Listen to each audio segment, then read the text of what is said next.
What's next for a neighborhood under siege? We'll have to wait and see.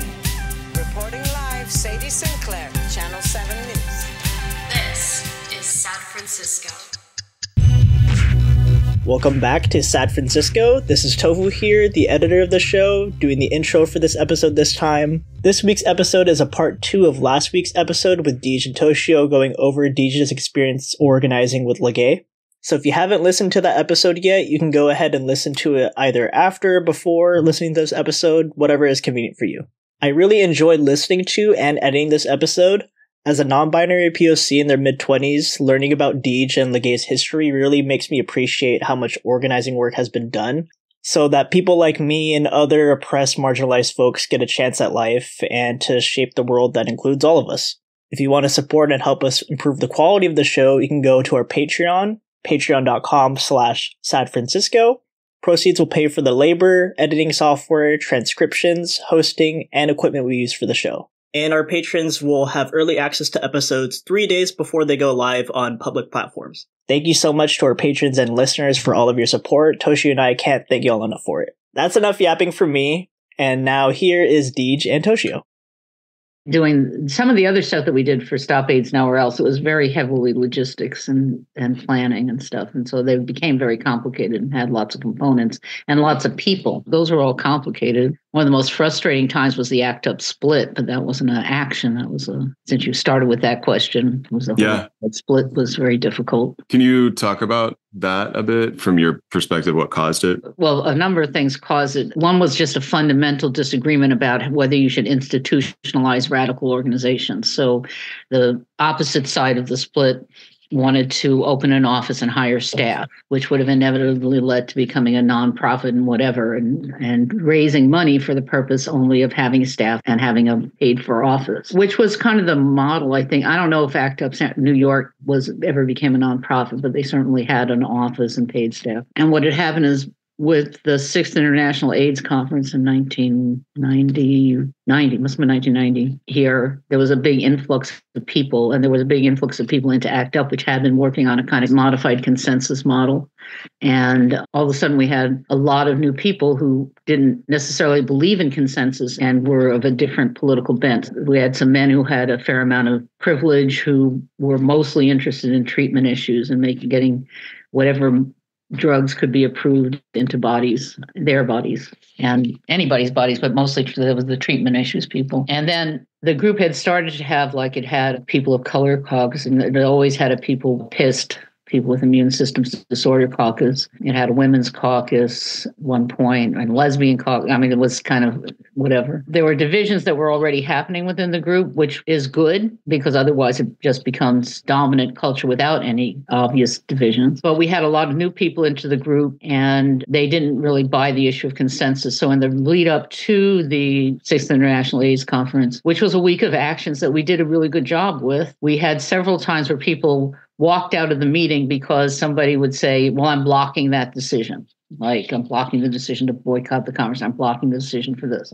And so then everybody else, and that would be one person, and everybody else would walk out of the meeting, and then you would have to try to broker it. It wasn't people really trying to work with consensus, more so much as to manipulate consensus. So that had been going on. So then after the conference, there was a lot of new people still in ACT UP. They disagreed with the decision. The vast majority wanted to, for example, boycott the actual conference over issues such as exclusion of people who tested. There was all these issues because people were coming in internationally.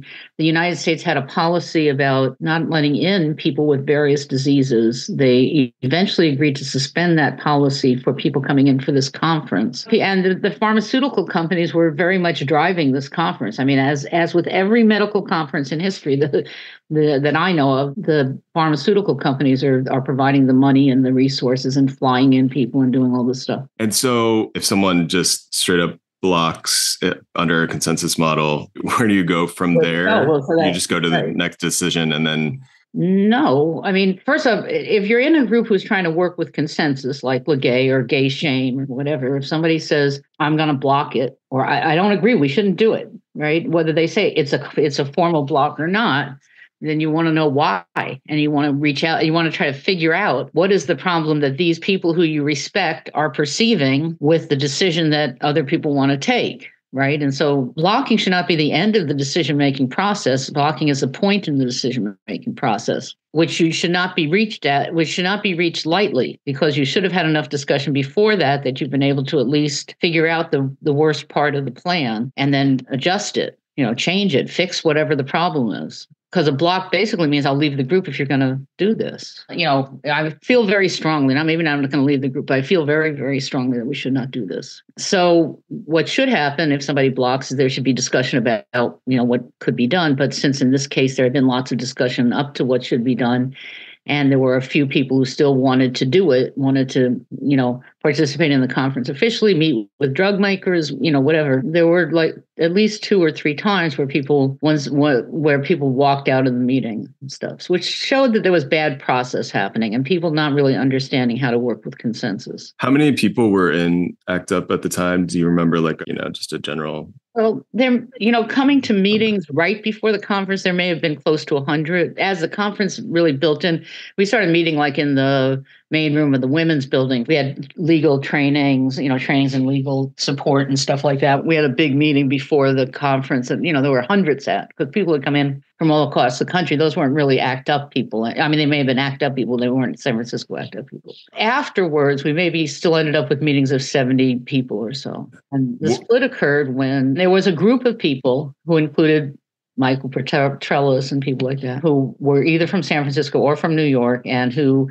really wanted to make this a different structure and make it more of a formalized money-getting group, requiring money and stuff. There was an office they wanted to rent that was, at the time, seemed very expensive, hundreds of dollars a month. Now we think hundreds of dollars a month, what is that? But, 1990, it was a little more money than that. It was more money than we had. Yeah. And it would have been a commitment to raise that money for ever and ever and ever, or however long we had this lease. And we would have had to legitimize the structure to raise money. Organizations like that definitely, exist now. Was at that point in time, was there anything else like the AIDS Foundation? Well, yeah, there were a lot of nonprofits around AIDS. I mean, there was a Stop AIDS project, which was more grassrootsy. And, for a long time, they were doing a lot of stuff around alternative cures and stuff like that, vitamins and stuff. It was a grouping of people of color organizations in San Francisco that were small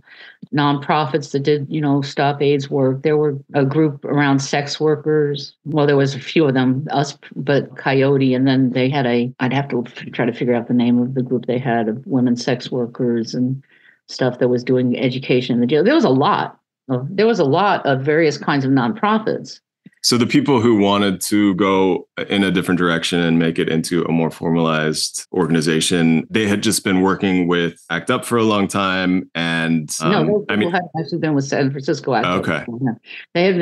Most of them had not been with San Francisco ACT UP for a long time, or its precursor, the AIDS Action Pledge or Citizens for Medical Justice, which are the precursors of ACT UP. It seems like some of these other organizations that already existed at the time that were nonprofits maybe might have been a better fit.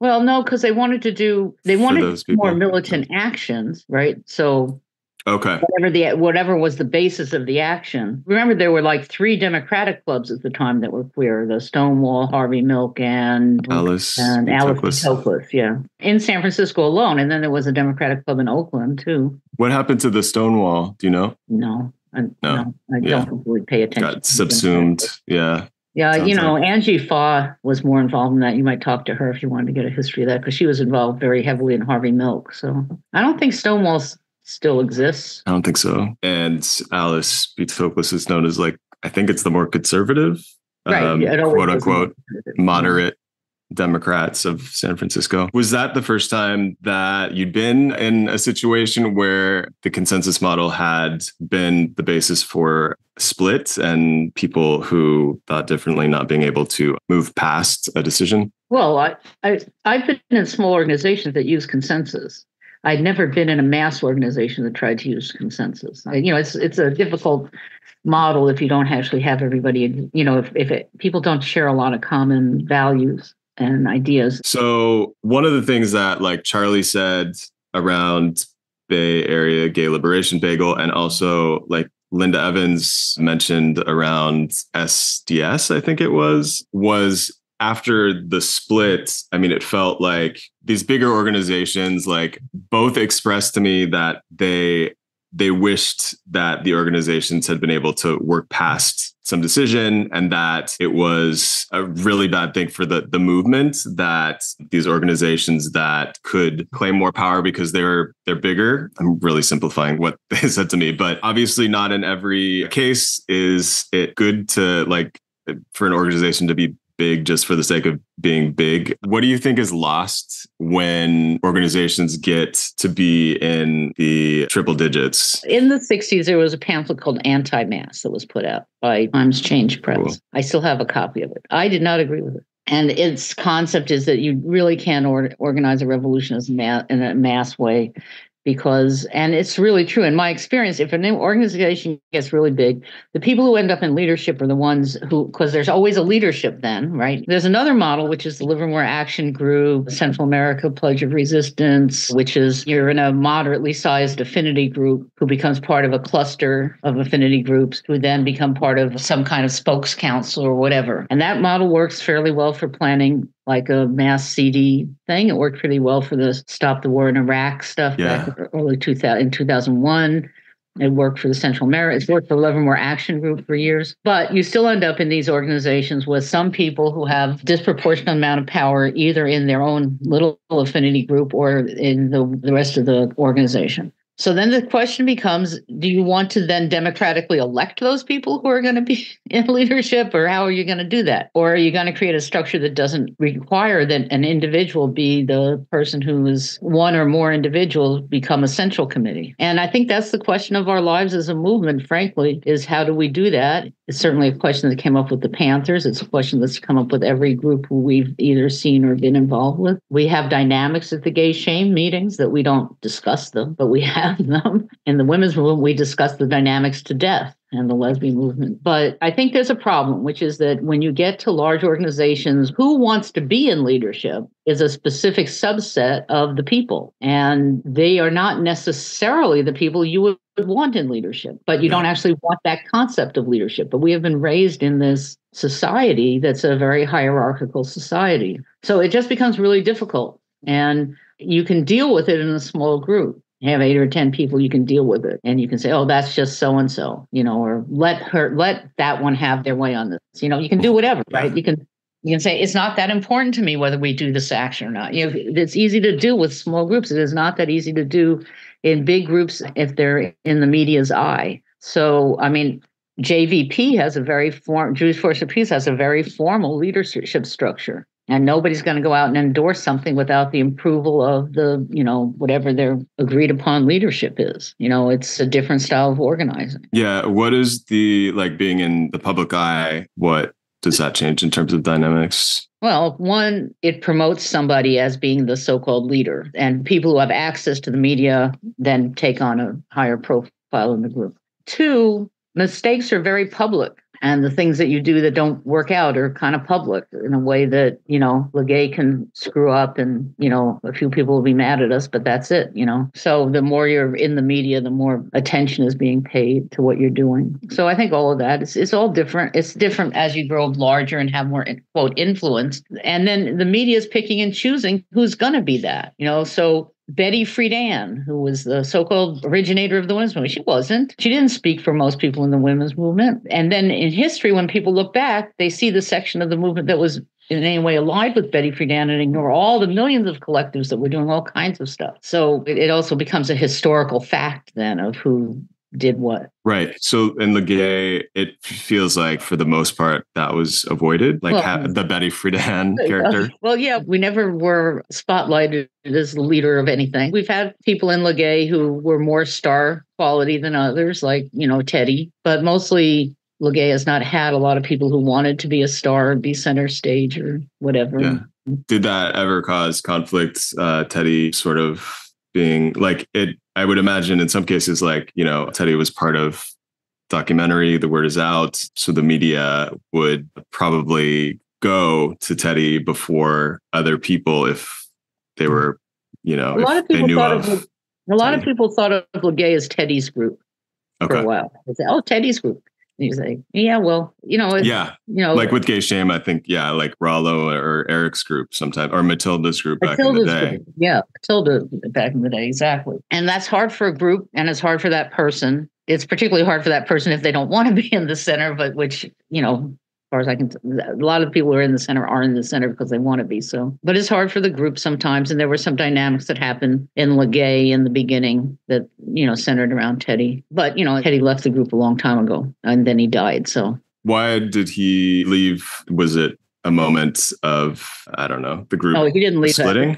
No, it wasn't. Okay. It was he had HIV and, it was, personal reasons. Have there been times when LAGAI ever have moments when it was actively recruiting members? Well, we used to have public meetings. We used to meet at Modern Times and people would come. And then when we were in ACT UP, we once the bridge was done, for a couple of years, LAGAI kind of rolled itself into ACT UP more or less, because we were trying to do the AIDS work and various ones of us were on various ACT UP committees. And that was our main work, and we continued to be working in the Central America movement and the anti-war movements and things like that. But our main work at that time was AIDS. And so when we came out of that, we had picked up a few people from that. A lot of times groups from the left will come in and want to recruit people out of mass organizations. That was not us. I mean, we've always been available for people to join, but not seeking it out. Yeah. People are still welcome to come, Can you think of what actions have gotten the most media attention? Of course, the bridges. The bridge, that stuff, the Stop AIDS Now or Else stuff got all of it did. The invasion of INS, the San Francisco Center, and the opera got probably more got as much coverage as the bridge did. Yeah, which is not as famous, I guess, maybe because just the Golden Gate Bridge is a Golden Gate Bridge, totally, maybe, right. But yeah, the opera provoked a much more local reaction because it was the opera where all the important people in the city go for the opening night of the opera. So they were mad. The stuff we did around the LaRouche AIDS quarantine, the Stand Together Coalition, LaRouche AIDS quarantine stuff, that was a big campaign that we kind of were organized and were kind of tried to set up the framework for as much as we could. So Dagger formed in 2001. LAGAI was involved in forming that about the first Iraq War. Is that 2001 or is that 1990? No, that's 1990. So we had Dagger in the 1990s. And that lasted for a couple of years. And then when that was spent, then the work around Palestine stuff went back to LAGAI. And so LAGAI continued. LAGAI always does stuff around Palestine for many, many years. In the 80s, we were pressuring the mainstream Central America movement to include Palestine as an issue, like the Spring Mobs and things like that. So Palestine's always been an issue for LAGAI since very soon after it formed. When we wanted to work in a more significant coalition, so first there was Dagger and then Quit. So Quit's taken on most of that role for our part of the movement. Is kind of more Quit now.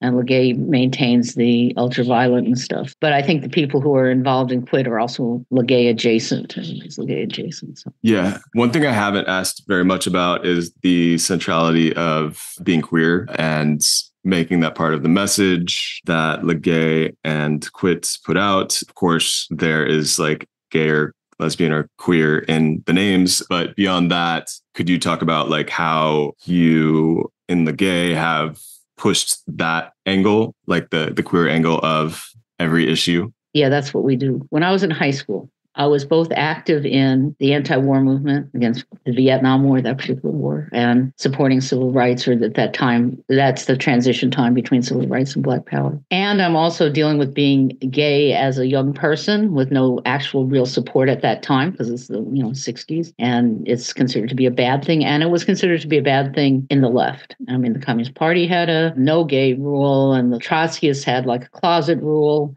People were pretty anti-gay jokes were all the time made about J. Edgar Hoover, about, being a cross-dresser and all that stuff. So at the same time as you're having queer people kind of rising up at Stonewall and stuff like that, that's 69, right? And Compton's a year or two before, right? So at that time, you have a bunch of people coming into the movement who are LGBT, whatever, And there's a rejection. And then the RCP, of course, took on its anti-gay line. Cuba had its rejection of homosexuals and had its declaration that homosexuals cannot, represent the country abroad and whatever. We had the Venceremos Brigade following that. So I think queers in the left have always wanted to make our presence known because queers are revolutionaries and are oppressed by this society and want to line up with other people who are also oppressed by this society and overthrow it. I remember we organized a demonstration against the Venceremos Brigade. We've done various things to make fun of and just take on anti-gay stuff in the left. One of the things that LAGAI did when there was a big demonstration out at the Concord Naval Weapons Station when the train had run over Brian Wilson's legs. And so there was a demonstration where people tore up the tracks and stuff. And for that demonstration,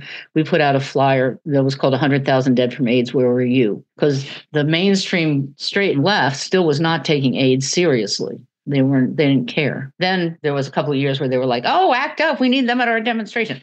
So they go through various things, but trying to make it be that, there were people who were in the RCP who were lesbians who were told they couldn't be both lesbians and in the RCP, and they had to become straight. And I knew somebody personally who did that, who just changed their life. Wow. So there are, it was as bad as if you were a Catholic and wanted to be like a, good Catholic. It was like that kind of a thing, right? No, you can't be gay. So I think that LAGAI has always seen one of our roles as challenging homophobia, heterosexism, anti-trans stuff in the left. When the RCP had its line for decades, we had a flyer we had about it, homophobia, don't buy it. We had, stuff like that, took quotes out of their program because they would go to like the anarchist book fair. They'd go to the anarchist book fair and set up a table. And we'd be like, no, you can't do that. Yeah. If you're anti-gay, then you cannot be progressive. That's just it. It's like saying if the Ku Klux Klan came, right? If you're anti-black, you cannot be progressive, right? It's just the same concept. So that was the same concept. Yeah, like you said, with ACT UP in the years following some of ACT UP's biggest actions, there was some recognition on the left. Did it take first ACT UP being recognized by the center or even the right for the left to come around? What was that about? What was the admission that, oh, maybe we do need ACT UP at the table here on the left? Well, I just think, first off, in San Francisco, it's a different progression because on the West Coast in general and in the big cities, people in the left were gay. There were just all these people who were the mainstream of the left. In Terrifier, there were a lot of lesbians and gay men. In the groups who were conducting armed struggle and the groups who were, doing whatever, there was lesbians, particularly lesbians, but there were lesbians and gay men throughout the whole thing. Yeah. And so these groups were just kind of ignoring that at a certain point in the 70s. The groups who had a program, you had to be a Marxist-Leninist group to have a program or, a pretty defined group to have a program. They had to have program changes, but what you had much more in the left is you just saw a drift where people just said, oh, wow, and I think the fact that LAGAI and other groups were pushing on it just made it be more normative to be queer in the left. One of the things that LAGAI also took on was supporting the struggles of queer people in other countries who were being victimized by anti-gay repression from governments and things like that, which then when Eagle Herc formed, we did less of that work. But for a while, we were doing that in Central America. So anyway, it became more of a mainstreaming thing. You look around at the people at the pro-Palestine demonstrations today, and, everybody's queer. Everybody wants a Queers for Palestine sticker.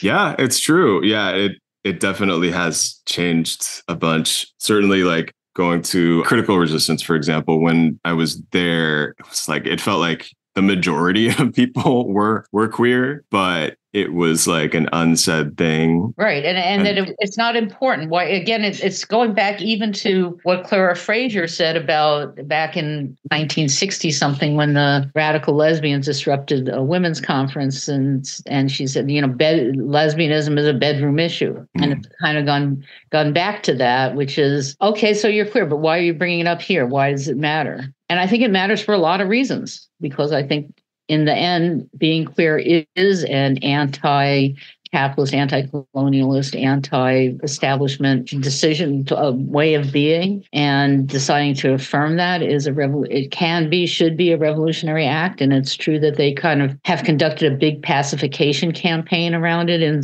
kind of the mainstream community. Oh, look, you can get married. Right. Oh, look, maybe we'll even let you adopt a kid. You can buy a house. We'll let a few of you become professors. But in the end, most queer and trans people are not assimilated, don't necessarily want to be assimilated, think that there's a value in being queer that is different than being 2.3 children heterosexuals. Yeah. Yeah. I mean, it makes sense that there would be so many queers in some of these, like the more radical movements, just because, like you said, you've already taken a stance outside of society because you're queer. You've been pushed out of society because you're queer. So it's pretty easy to look around and say, oh my God, there's all this other stuff wrong with you. Yeah. Last time we spoke a little bit about your parents and the time of the Red Scare and the Lavender Scare. Do you feel like you learned anything about actions or activism from your parents or your parents' friends? No, they weren't. By the time we were born, they weren't that involved in stuff. I mean, my mom went to some NAACP meetings in New York and things like that. And she did some stuff, but, they weren't political activists in that way. Okay. Do you know any explanation for it? Had the experience of during the Red Scare, was that part of it or? Yeah, I think there's a lot of different things that happen. One is that my dad lost his job because of the Red Scare. When my mom joined joined the Navy, she had to deny that she had ever been part of all these things she had been a part of under oath and everything. So there was concern. My uncle was underground in Hawaii, which is a lovely place to be underground as far as I could tell. And, people were being in the 50s, communists were imprisoned. Some communists were imprisoned and people lost their jobs and people continued to lose their jobs for, until the 60s, stuff started opening up after, in the early 60s, I guess. So they were pretty circumspect about what they did. They didn't never tell us not to. My mother kind of encouraged us to not get involved in certain, when she said the thing about somebody on your central committee is an informant for the FBI. That was an attempt to instruct us.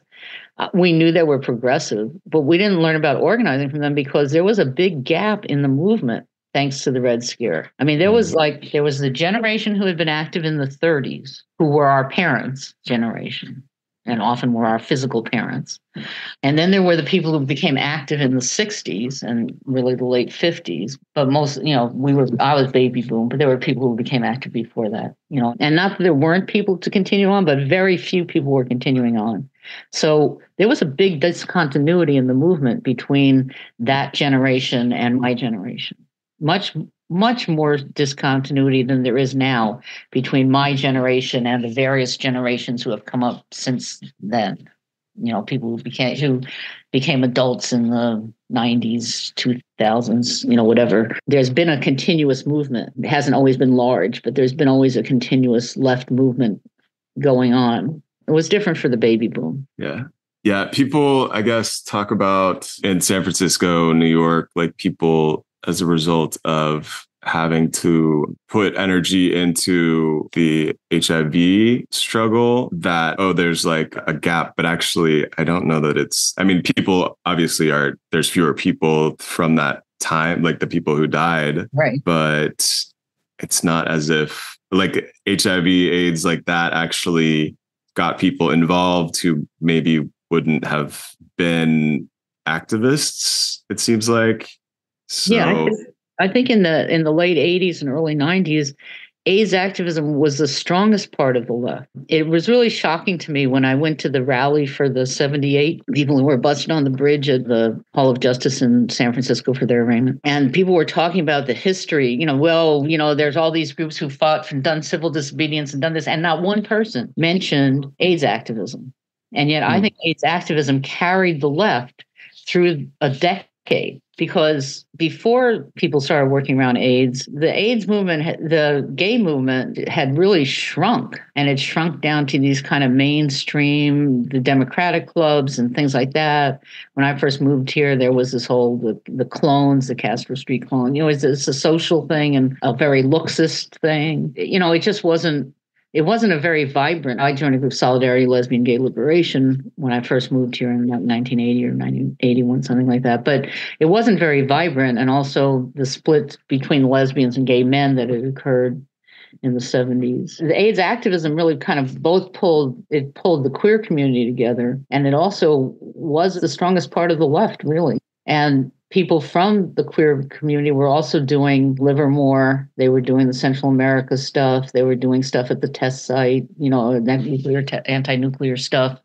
All that stuff, queers were active in that throughout that whole period. And it was feeding into and being fed from the AIDS movement and from the queer community. And yet, I feel like this is really important. History is like something that I think people, for some reason, there's like a separation that's made. Maybe it's just the people who end up being given the mic the most, maybe are like wealthy white dudes or something in left movements and in general, who are straight, non-disabled, etc. Yeah, I mean, just because so many of these movements, people don't necessarily associate them with the intersectionality that existed, that has always existed, trying to like hammer that home, both like for my younger self and then people who will listen to this, I suppose. I mean, I think the AIDS movement learned from the leftists. I mean, certainly Stop AIDS Now or Else was a reflection of that. It was people who had come in because they were concerned about AIDS, sometimes their own personal thing with AIDS, sometimes others. And there were the people who were the longtime leftists who'd been doing civil disobedience and disruption and whatever. And I think people learned from each other. There was a good learning from each other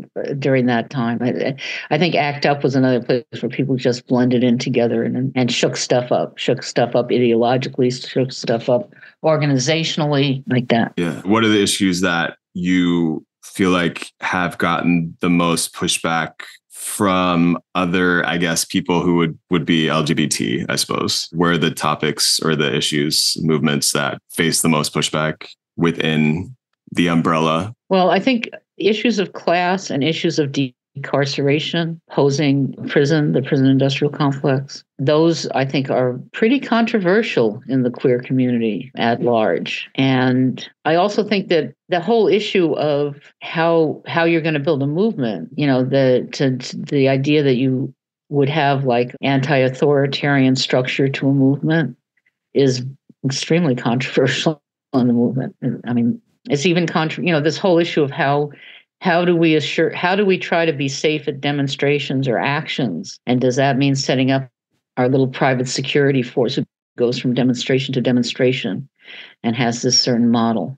How do we do that? We confronted that in the death, when we used to go, we were part of the death penalty action team out at San Quentin. And, it was pretty intense for a while because we had a small group of us, like a few hundred of us, so pretty equal to the ones who were in favor of killing people. And we were and the sheriffs would come in and undercover and try to pick fights and stuff. It was pretty intense, and we had to try to figure out. And they would target LAGAI because we were queer, and we'd have our banner about queers against executions or something like that. That was a lot of work the LAGAI did for a while, was work on the death penalty.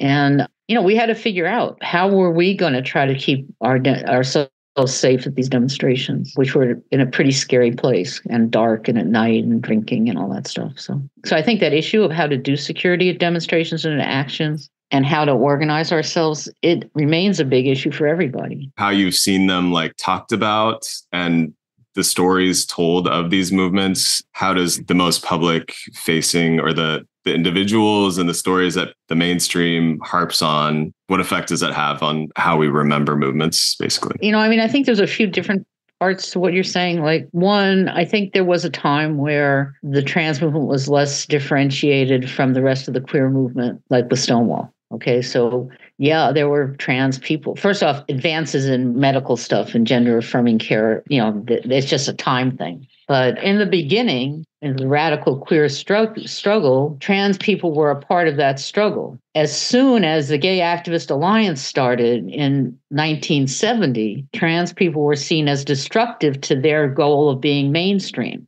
And so drag queens and other people who were non-binary or who were binary and were trans, all of the different things that people are and all the ways that our identities have become better understood, were kind of ejected. I mean, as a butch, I was ejected. They didn't want to see me. They wanted to see, what became to be called lipstick lesbians, right? They wanted to see, I don't know. I can't think of a... Yeah. In 73, there was a West Coast Lesbian Conference, right? And one of the issues was mainstream lesbianism versus everybody else, and that's continued to be...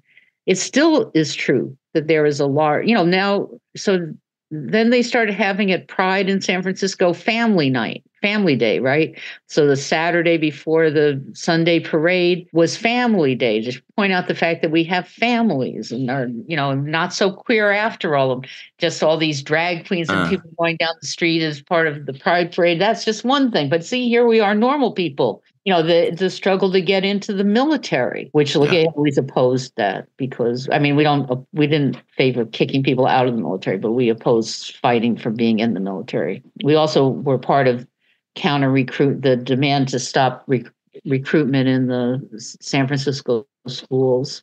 ROTC. Get gay ROTC out of the schools. And that was successful? It was successful for a while. Okay. And I believe there is one academy now in Oakland that definitely does do JROTC. I'm not sure about that, so don't quote me on that. I have to check it out. Charlie talked about how that was part of, what split up Bagel was like the opposition to, of course, military, but like bringing Leonard Matlovich to town was a big splintering point. Yeah, I'm sure it was. It was everywhere. And at the same time as that's going on, you have the growth of the anti-gay Anita Bryant initiatives around the country. And so at the same time as they're trying to mainstream and do this, Leonard Malkovich, and who was that woman who was captain in the military or something, who was a lesbian who came out a few years after Matlovich. Anyway, so we always were against that. And we organized a contingent, actually, I think in 87, called Gays in the Military. It's Not Liberation, whatever. We had posters and banners and stuff like that with some people in Chicago and New York. So the anti-militarism stuff, but that whole issue of are we really fighting to be part of what we called in our famous paper, this wretched straight society? Is that what we want to do? Or is it that we want to change society in the image of oppressed people and in our image and in the image of other people who are oppressed and who want to see a more meaningful life for everybody, including straight white men? So I think that's a fundamental tension in the gay movement that remains. It's a fundamental tension in the women's movement. It's been a fundamental tension in every movement of oppressed people. There are the people who who believe that there should be a middle class and they should rise into that middle class and up and become president. Yeah, I'm trying to drop middle class from my vocabulary. It's not actually that difficult because it's not that common that I use the term. But just the oppositional nature of just the really rich and just creating the idea, whatever, all the Marx stuff. So we've talked about some of these really great pieces but anti-mass. You talked about like the pamphlet put out by the group in Appalachia, like Livermore, the Pledge of Resistance. Any other like pieces of media, like books, albums, even like music, movies that you refer back to or would recommend to people that are getting into movement work or maybe need a boost? Oh, Tori says The Battle of Algiers. Oh, yeah. Yeah. Salt of the Earth. There you go. I could think about that. That's something I would have to put some thought into. I have a lot of books. You do? I do. I know that to be true. So, but I don't know. I just listened to Asada's autobiography. That was pretty interesting. Oh, right on. And that book, An American Family, about the Shakurs. Yeah, there was another good documentary. I think it's on Hulu. That's more about Tupac, but then it becomes more about his relationship with his mom. Oh yeah, Dear Mama. I watched. Yeah. I liked it. I liked it. It's not. It jumps around a lot in time and place and whatever, but I liked it. Yeah, it made me appreciate him a little bit more. Yeah, me too. It was interesting, and it was just interesting to hear what had gone on with him and his mom. Yeah. Just one more question about being in LAGAI and like being in a group like LAGAI. Like, what kind of difference does it make to have other people that you can go to an action with Yeah, it makes all the difference in the world. I mean, sometimes it seems like LAGAI is too small, and it is. And, we wish it was something else. But if we didn't have it, we would first have to start it. You have to start somewhere, just like with Gay Shame. You have to start somewhere. And sometimes things are bigger and you're part of it, and sometimes they're not. But I think you need it. Revolutionary politics isn't something that you do by yourself or do in relation to the computer. You need to be doing it with people. So it makes a big difference to have a group who can at least be an affinity group and go out and do something. And that's in the end what you need for politics. You need to be out and doing stuff, even though there's certainly a thinking side of it, and a discussing side of it. But I think the ability to go out and have people do stuff with, whether it's putting up posters or handing out flyers or hanging banners or going to a big demonstration or organizing a demonstration. So it makes a big difference to have people who share your values enough to be able to actually trust their judgment. So if they say, but that's a really bad idea, Deeg, you can say, yeah, okay, think of something else. Okay, well. Okay. Well, thank you so much. Thank you for listening to Sad Francisco, which is produced by Toshio Moronic and edited by Tofu Estolas. If you have it, please throw us a few dollars through patreon.com/sadfrancisco, which will help us pay for podcast hosting, editing, and transcriptions for the show. See you next time in Sad Francisco.